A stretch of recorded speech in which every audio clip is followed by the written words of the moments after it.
Jesus loves you, Da.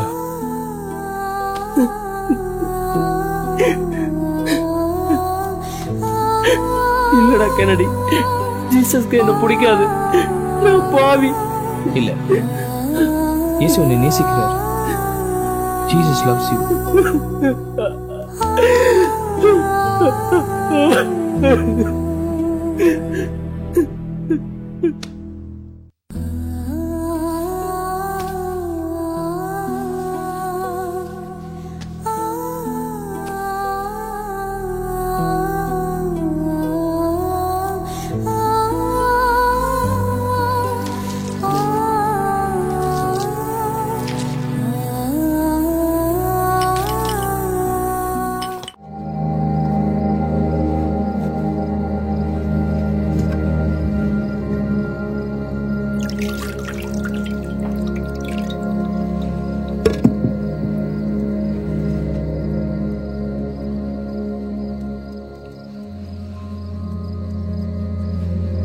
Take this and divide it among yourselves. For I say unto you, I will not drink of the fruit of the vine till the kingdom of God shall come.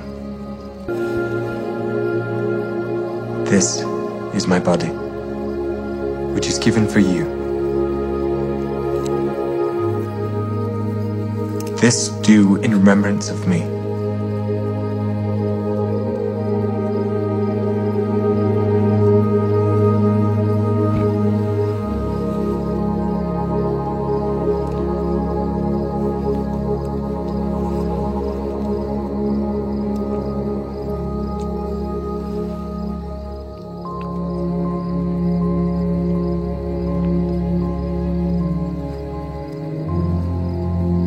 This cup is the New Testament in my blood, which is shed for you.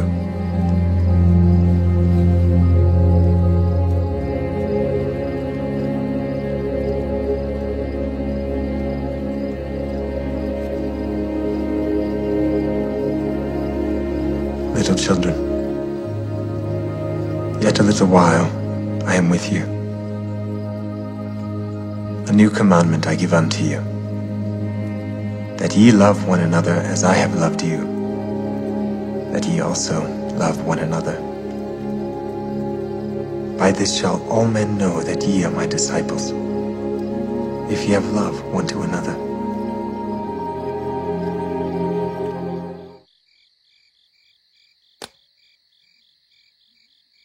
எகிப்து தேசத்துல அடிமையா இருந்த இஸ்ரவேல் ஜனங்களை தேவன் மீட்டு வரும்போது நடந்த சம்பவத்தை நினைவா கொண்டாடுறது தான் பஸ்கா பண்டிகை.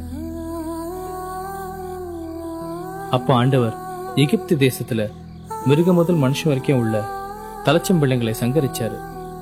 அந்த சமயத்துல தன்னோட ஜனங்களை பழுதட்ட தலைச்சனான ஆட்டுக்குட்டி அடிச்சு அதோட ரத்தத்தை வீட்டுக்கு அதோட நிலைக்கால்கள்ல பூச சொல்லி பலி கொடுத்த அந்த ஆட்டோட இறைச்சியை சுட்டு கசப்பான கீரையும் புளிப்பில்லாத அப்பத்தோடவும் புசிக்க சொன்னார். அதுக்கு பேர் தான் பஸ்கா பண்டிகை. அதுக்கும் இந்த வியாழக்கிழமைக்கும் என்ன சம்பந்தம்? அந்த நாள்ல தன் சீஷர்களுடன் அப்பமும் திராட்சை ரசமும் சாப்பிட்டு கொண்டாடி முடிச்சதும் தான் இயேசு கிறிஸ்து தன்னை சிறைப்பிடிச்சிட்டு போக ஒப்பு கொடுத்தார். அவரே பலியாகவும் ஆனார். அதான் மாண்டி தர்ஸ்டேவா? லத்தீன் மொழியில மாண்டினா கட்டளைன்னு அர்த்தம். தன்னோட சீஷர்களுக்கு ஜீசஸ் கொடுத்த அன்பான கட்டளை. என்னோட சரீரம் பிற்கப்பட போகிறது, என் ரத்தம் சிந்தப்பட போகிறது, அதை நினைவு கொள்ள இதை செய்யுங்கன்னு ஒரு கட்டளை. ஒருவரை ஒருவர் நேசிங்க, ஒருவருக்கு ஒருவர் ஊழியம் செய்யறது மட்டும் இல்ல, தாழ்மையாவும் இருங்கன்னு ஒரு கட்டளை. அவர் எதுக்கட அவங்க காலையெல்லாம் கழுவுனாரு? இப்ப பாத்தியே, அதுவும் அந்த வியாழக்கிழமை நடந்ததுதான். ஆண்டவரும் போதகருமான நானே உங்க கால்களை கழுவுனேன், நான் உங்களுக்கு செஞ்சதை நீங்களும் செய்யுங்கன்னாரு. உங்களுக்கு இதை மாதிரியா செஞ்சு காமிச்சேன்னு இயேசு கிறிஸ்து சொன்னார். புத்தர், விவேகானந்தர், ஏன் கீதோபதேசம் செஞ்சதா சொல்ற கிருஷ்ணர், இவங்க கூட தங்களோட உபதேசத்தை தான் பின்பற்ற சொன்னாங்க. ஆனா இயேசு ஒருவர் மட்டும்தான் தண்ணியை பின்பற்ற சொன்னார். ஹோலி கம்யூனியன்ல இவ்வளவு அர்த்தம் இருக்கா? தாழ்மையை கத்துக் கொடுத்தது இந்த ராபோஜனம் தான். நான் உங்க காலை கழுவிட்டேன், இப்ப நீங்க ஏன் கால கழுவுங்கன்னு சொல்லல. அப்படி சொல்லியிருந்தா அத்தனை பேரும் போட்டி போட்டிருப்பாங்க. நீங்க ஒருத்தருக்கு ஒருத்தர் கழுவுங்கன்னு தான் சொன்னாரு.